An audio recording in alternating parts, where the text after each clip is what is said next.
Dito po tayo, dito. Salon. Ay, dito sa ano? Ano lang, documentation lang eh. Hindi po, dito muna ako tayo para ipapaluan ko. Sabi ni Salvic, sakto lang yung dati. Talagang nagkulang.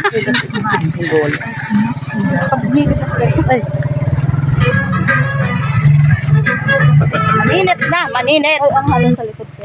Be. So, siguro kayo muna po yung anak. So, dito po tayo muna pa. Dito po kayo muna sa akin. Ay, kala ko pipicture ko muna. Kala ko pipicturan na. Mamaya na. Yan. So, welcome po. Magandang umaga muna po bago yung lahat ng ating papaliwanag. So, ngayon po, papakilala muna ako. So, sa ngayon po, pwede pong mag-Tagalog muna tayo. Kasi po, ako po ay imported. Ako po ay taga Quezon Province.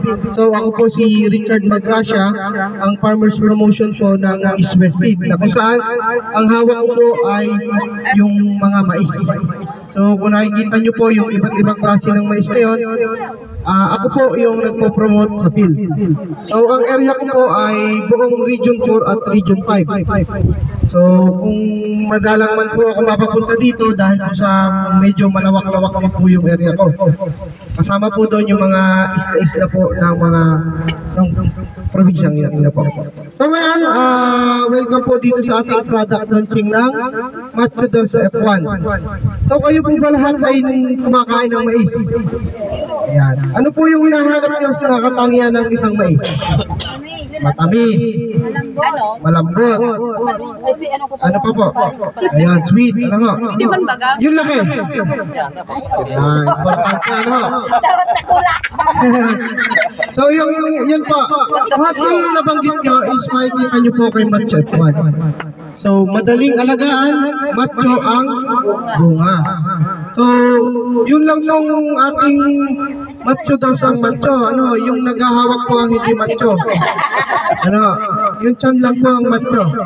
So yun po, ito po yung sweet corn variety that can be planted all year round. So ibig sabihin, kahit buong taon po natin siya itanim, pwede po siya, adaptable po siya. Kahit po tag-araw, basta po meron tayong nakaprepare na patubig. And then, sa tag-init na, sa tag-ulan naman po, mas maganda po kung medyo naka-heal up yung ating taniman or medyo paano siya, paumbok. Naka-bed. Yan. Tsaka po, may proper drainage po tayo. Makikita natin kung saan